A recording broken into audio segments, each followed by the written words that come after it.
Selamat pagi teman-teman, Namo Buddhaya. Perkenalkan, nama saya Alexander dari kelas 3A Teknik Mesin dengan konsentrasi perancangan. Pada kesempatan kali ini, saya akan membawakan materi mengenai latar belakang kondisi India sebelum kemunculan agama Buddha. Materi ini penting agar kita tidak hanya memahami kehidupan Sang Buddha, tetapi juga konteks sosial, politik, dan juga budaya India yang melatar belakanginya.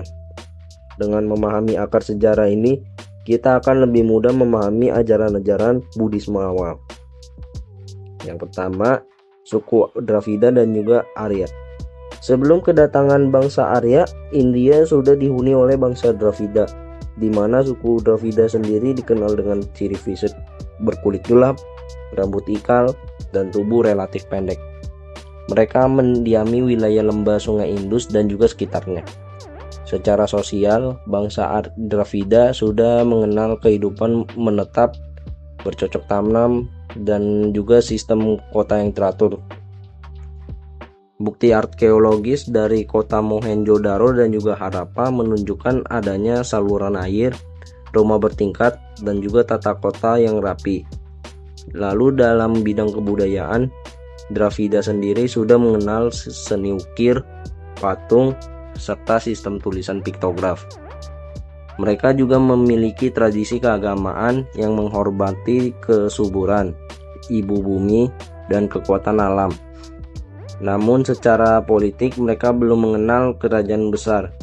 Kekuasaan cenderung terbagi dalam kota-kota kecil ataupun komunitas lokal. Sementara itu, bangsa Arya yang kemudian datang ke India memiliki ciri fisik berbeda. Mereka berkulit lebih terang, tubuh lebih tinggi, rambut lebih lurus, dan secara sosial, bangsa Arya ini masih hidup dalam semi-nomaden yang berprofesi sebagai pengembala ataupun berperang.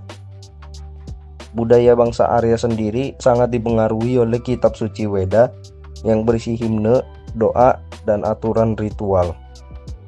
Dalam politik, mereka cenderung dipimpin oleh kepala suku ataupun raja kecil yang biasa disebut dengan raja ataupun rajan. Kemudian kedatangan bangsa Arya diperkirakan sekitar 1500 sebelum Masehi. Mereka berasal dari Asia Tengah, kemungkinan besar dari wilayah Persia ataupun stepa Eurasia. Kedatangan mereka bukan dalam jumlah kecil tetapi berlangsung dalam beberapa gelombang. Mereka masuk melalui Celah Khyber dan juga menyebar ke wilayah lembah Sungai Indus. Bangsa Arya sendiri membawa bahasa Sanskerta, tradisi ritual pengorbanan hewan, dan sistem sosial yang berbeda dari penduduk asli suku Dravida. Kontak pertama antara suku Arya dan Dravida pada awalnya berupa perdagangan dan juga interaksi budaya. Namun seiring waktu, hubungan ini menjadi persaingan dan juga konflik. Arya juga membawa teknologi kereta kuda dan senjata besi yang memberi mereka keunggulan dalam hal militer, di mana membuat mereka lebih mudah menundukkan penduduk Dravida. Kemudian bangsa Arya sendiri bersifat lebih militeristik, seringkali menundukkan komunitas Dravida. Komunitas Dravida yang awalnya mendominasi lembah Indus perlahan terdorong ke wilayah selatan India.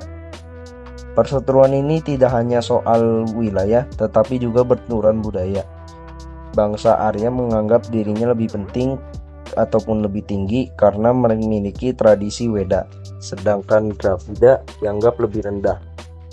Namun demikian, dari pertentangan ini lahirlah akulturasi, karena Arya juga mengadopsi sebagian sistem tradisi Dravida, khususnya dalam bidang seni, arsitektur, dan juga pemujaan dewa-dewa kesuburan.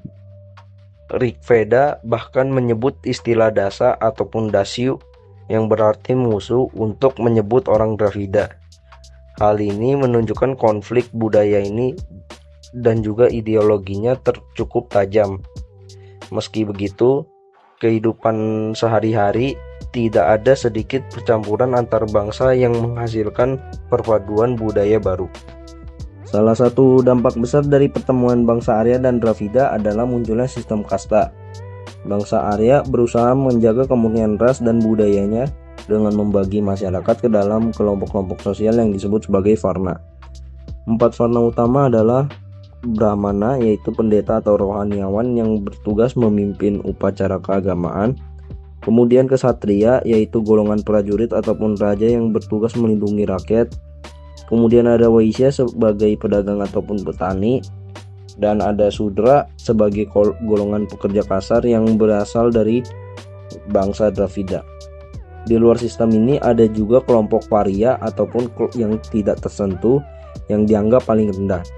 Awalnya kasta hanya pembagian fungsi sosial, namun seiring waktu menjadi sistem hierarki yang membatasi mobilitas sosial. Seorang yang lahir dari kasta Sudra misalnya hampir mustahil naik menjadi ksatria ataupun brahmana. Sistem ini menciptakan kesenjangan sosial yang tajam dan menjadi salah satu masalah besar yang dikritik oleh aliran baru termasuk Buddhisme. Kemudian di tengah dominasi ritual Weda dan sistem kasta, muncullah gerakan keagamaan baru yang disebut dengan tradisi Sramanisme. Tradisi ini berasal dari kata srama yang berarti usaha ataupun perjuangan spiritual, di mana sramana ini adalah para petapa yang meninggalkan kehidupan duniawi untuk mencari pencerahan. Salah satu contohnya adalah Pangeran Siddhartha Gautama, di mana mereka menolak ritual pengorbanan hewan dan sistem kasta yang kaku. Sebaliknya, mereka menekankan pengendalian diri, meditasi, dan pencarian kebenaran melalui pengalaman pribadi. Dari gerakan ini lahirlah beberapa aliran seperti Ajivika yang menekankan takdir, Jainisme yang menekankan anti kekerasan, dan akhirnya Buddhisme yang menekankan jalan tengah. Dengan demikian, Sramanisme adalah lahan subur bagi munculnya berbagai keagamaan baru. Kemudian meskipun sempat berseteru, dalam jangka panjang bangsa Arya dan Dravida mengalami proses alkulturasi. Bahasa Sanskerta dari bangsa Arya bercampur dengan bahasa lokal Dravida. Kemudian dalam bidang seni, ukiran Dravida berpadu dengan gaya ritual Arya yang menghasilkan bentuk yang khas dari wilayah India. Kemudian dalam bidang agama, pemujaan dewa-dewa alam dari bangsa Dravida berpadu dengan dewa-dewa Weda dari bangsa Arya. Banyak dewa Hindu seperti Siwa dan Kali diduga berasal dari tradisi Dravida. Arsitektur kuil India klasik juga merupakan hasil perpaduan antara seni Dravida dan juga ritual Arya. Alkulturasi ini menjadikan India sebagai salah satu peradaban yang paling kaya dalam hal budaya dan juga spiritual. Kemudian kenapa kita harus memahami kondisi India sebelum kemunculan agama Buddha? Karena ajaran Buddha lahir sebagai respon terhadap situasi politik, sosial, dan juga agama pada masa itu. Sistem kasta yang menindas, ritual pengorbanan yang rumit, serta dominasi kaum Brahmana yang membuat banyak orang yang merasa terpinggirkan. Gerakan Sramanisme ini membuka jalan bagi pencarian kebenaran alternatif di luar Weda. Ketika Pangeran Siddhartha Gautama lahir dan kemudian mencari pencerahan sebagai Buddha, ajarannya sangat dipengaruhi oleh konteks-konteks tersebut. Dengan mempelajari latar belakang ini, kita bisa lebih memahami mengapa ajaran Buddhisme awal menekankan kesederhanaan, penolakan kasta, serta pencarian kebenaran melalui meditasi dan juga pengalaman langsung. Demikianlah penjelasan saya mengenai latar belakang kondisi India sebelum kemunculan Buddha. Kita telah mempelajari tentang bangsa Arya dan juga Dravida, dari proses kedatangan bangsa Arya, perseteruan kedua bangsa, kemudian lahirnya sistem kasta, dan munculnya tradisi Sramanisme, serta alkulturasi budaya dan pentingnya mempelajari latar belakang Buddhisme.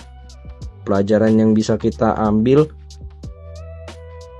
adalah bahwa setiap agama besar lahir dari konteks sosial dan sejarah tertentu. Dengan memahami latar belakangnya, kita bisa lebih menghargai nilai-nilai universal yang diajarkan. Sekian dari saya. Terima kasih telah menyimak pembahasan ini. Saya Alexander dari kelas 3A Teknik Mesin, izin pamit. Namo Buddhaya.